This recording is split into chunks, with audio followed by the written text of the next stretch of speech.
Disyembre 21, 2025, sa karagatang Caribbean, ang 318,000 toneladang oil tanker na Vela 1 ay biglang nagpanik at mabilis na tumakas. Todo arangkada ang mga makina nito habang gumagawa ng biglaang U-turn para takasan ang paparating na US Coast Guard cutter. Isa itong high stakes at heart-pounding na habulan sa karagatan. Sa tindi ng takot, ang mga crew ay nagmamadaling nagpintura ng krudong bandila ng Russia sa katawan ng barko para itong isang kriminal na nagdidikit ng peking sticker ng pulis sa kanyang getaway car. Nagbabala ang Moscow, huwag niyo itong hawakan, kung hindi ay giyera na ito sa Russia. Malaking pagkakamali ito. Pagdating ng bagong taon 2026, ang tanker na pinangalan ng Marinara ay naging isang malungkot at hiyang wreck na palutang-lutang sa North Atlantic. Ang daloy ng pera nito mula sa langis ay tuluyan ng naputol. Ganito tinakot ng Amerika ang Dark Fleet ni Putin. At ang Russia ang unang tumurap alas 5 ng madaling araw sa Caribbean Sea. Habang ang mundo ay natutulog, ang USCGC Bertolf ay may hinahabol na multo. Isa itong surgical operation na nakatutok sa jugular ng war machine ng Kremlin. Pinag-uusapan natin dito ang isang 4 na banig 18-foot na alamat, isang national security cutter. Ito ay 4,500 tonelada ng American steel na idinisenyo para sa isang bagay high-stakes interdiction. Ang target ay ang Vela 1, isang dambuhalang 318,000 toneladang kalawanging barko na nagsisilbing offshore bank account ni Putin. Sa loob ng hull nito ay may 2 milyong bariles ng iligal na langis. Kung makakarating ang kargamentong ito sa destinasyon, isa itong $100 milyong na tulong para sa hardware na pambobomba sa Ukraine. Kung mapapahinto ito ng Bertolf, ang pangunahing artery ng financial empire ng Russia ay guguho. Ang kalkulasyon sa habulang ito ay tila isang insulto. Isipin nyo ang isang 23 anyos na lumang barko na sinusubukang unahan ng isang high-tech na Ferrari sa gitna ng Atlantic. Ang Bertolf ay humaharurot sa 15 foot na alon sa bilis na 18 knots, habang ang tanker ay mabagal na umuusad sa 11 knots lamang. Ngunit narito ang detalye na nagpapakita ng husay ng kanilang strategic intimidation. Hindi lang basta nakakakita ang Bertolf, alam nito ang lahat. Ang utak nito, ang AN/SPS-75 Air Search Radar, ay nag-i-scan sa horizon hanggang 200 nautical miles. Kaya nitong itrack ang hanggang 200 target ng sabay-sabay. Sa taas na 25,000 feet, isang fake Poseidon na nagsisilbing eye in the sky. Naguhulog ito ng mga sonar na ginagawang isang digital grid ang karagatan. Nagpapanik na ang mga Russian. Pinatay na nila ang kanilang AI's transponder sa pag-asang mawala sa public map. Iniisip nilang ang makapal na hamog sa umaga ang kanilang magiging proteksyon. Isang malaking pagkakamali ito laban sa mga sensor ng Bertolf. Ang pagtatago sa gitna ng karagatan ay parang pagtatago ng isang malaking bonfire sa loob ng library. Gayunpaman, hindi mo basta-basta maaaring kumpiskahin ang isang barkong ganito kalaki nang walang matibay na legal na dahilan. Sa ilalim ng UNCLOS Laws of the Sea, kailangang patunayan ng mga Amerikano na ang barkong ito ay stateless. Habang lumalapit ang Bertolf sa layong 1,000 yards, ang tensyon ay umabot na sa breaking point sa deck ng tanker. Ang mga tripulante ay desperadong nagpipintura sa hull para gumuhit ng krudong bandila ng Russia. Isa itong desperadong hirit para sa sovereign protection. Nagbabala na ang Moscow sa long-range radio. Kapag ginalaw nyo ang barkong ito, ginalaw nyo rin ang Russia. Isa itong geopolitical tinderbox. Kung ikaw ang nakaupo sa commander's chair ng Bertolf, gagawin mo na ba ang boarding team ngayon?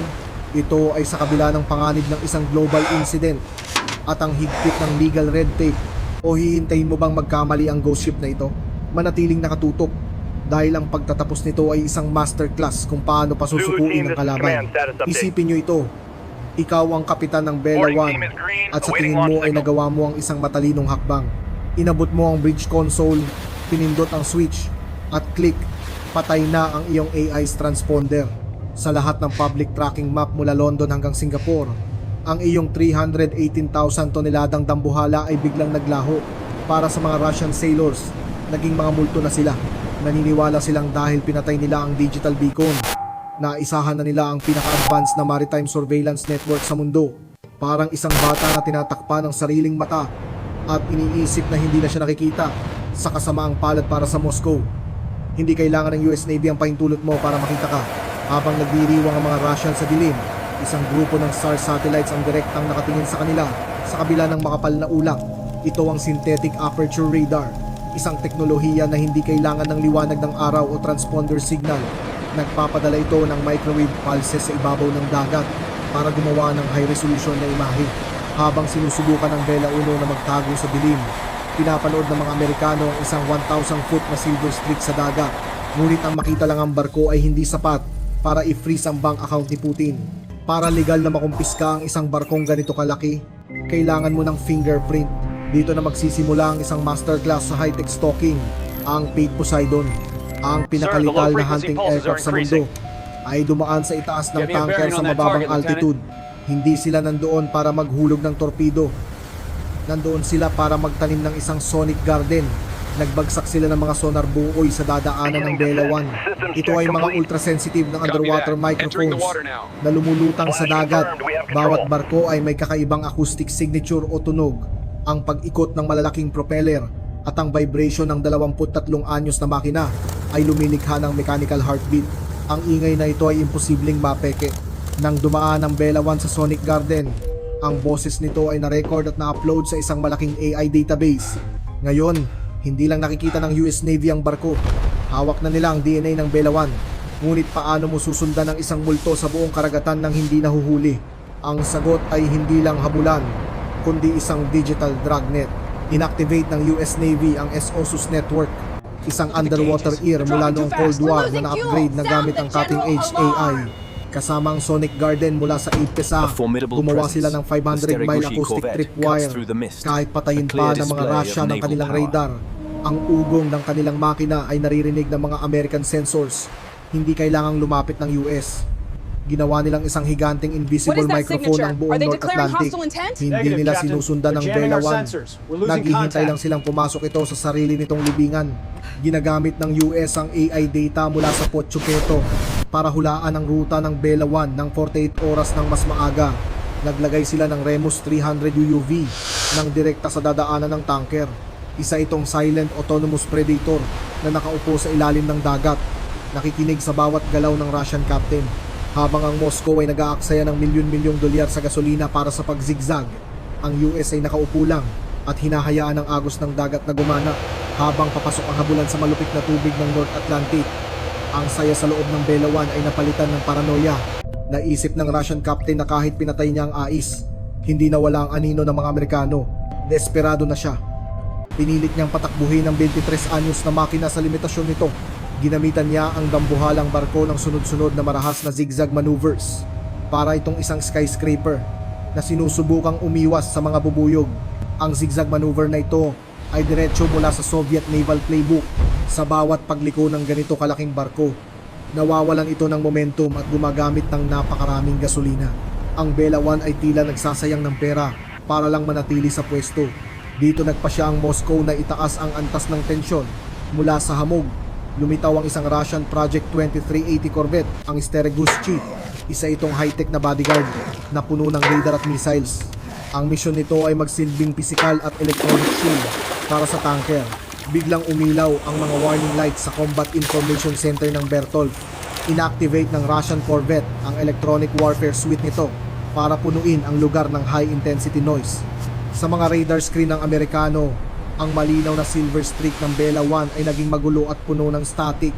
Nawala ng mga Amerikano ang track ng kanilang target sa gitna ng malakas na bagyo sa Atlantic. Ang ghost ship ay tuluyan ng naglaho sa isang electronic black hole. Nagdiriwang na ang mga Russian crew dahil akala nila ay nabulag na nila ang Agila. Ngunit dito ipinakita ng US Navy kung bakit iba ang antas ng kanilang laro. Ang mga Amerikano ay nagtiwala sa kanilang makina.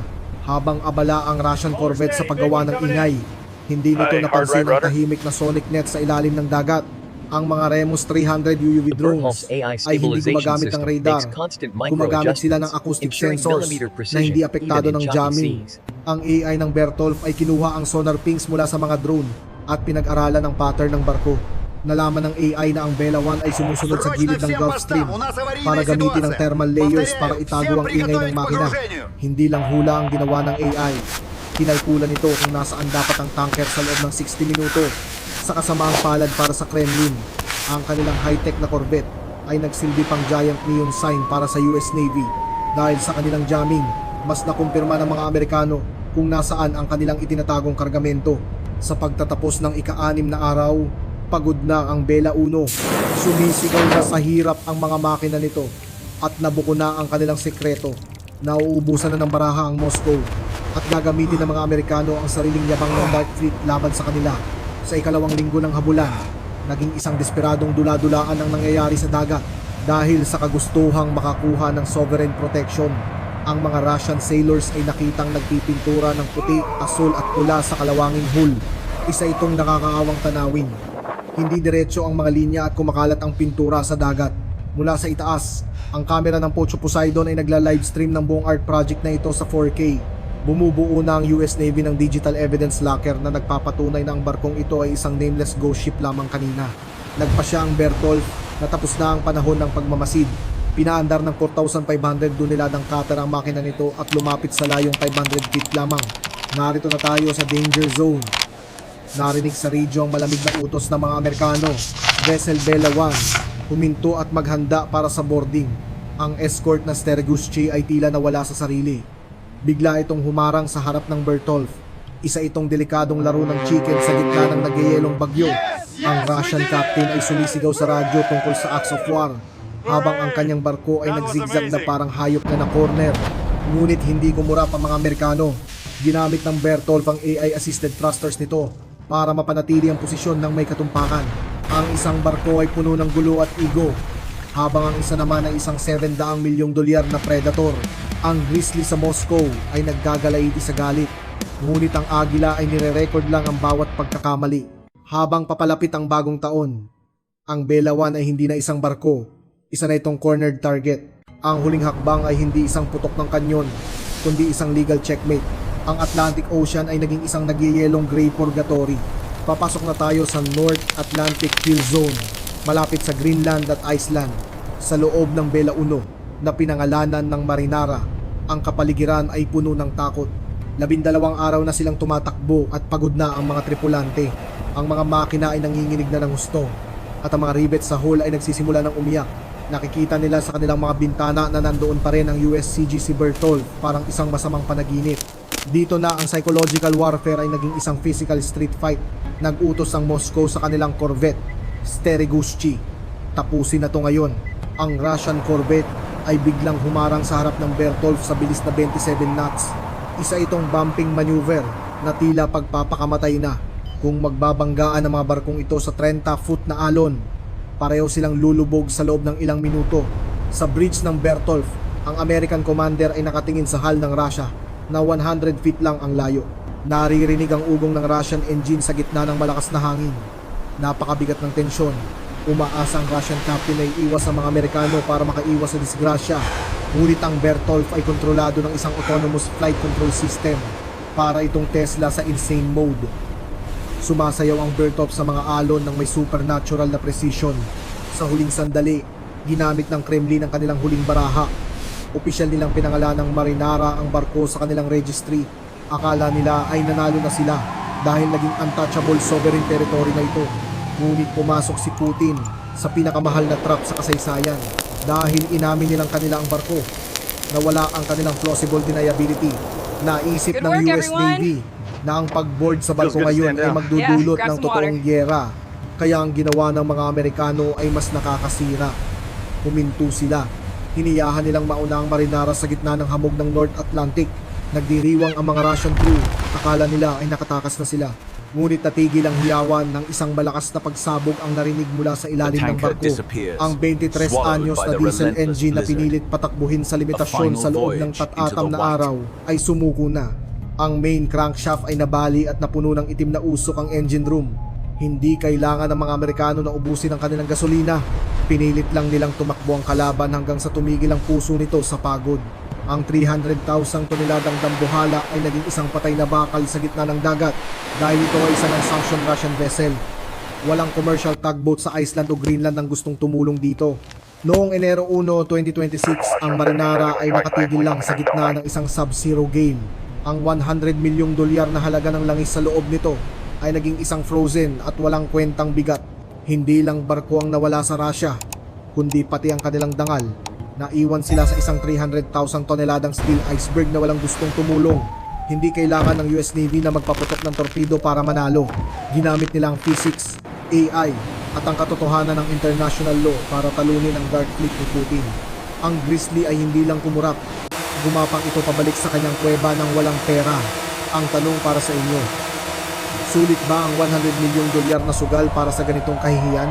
O napatunayan lang ng Russia na sa modernong mundo, ang high-tech na utak ay laging tatalo sa lakas ng muscle? I-comment ang brains o brown sa ibaba. Hanggang sa muli nating breakdown.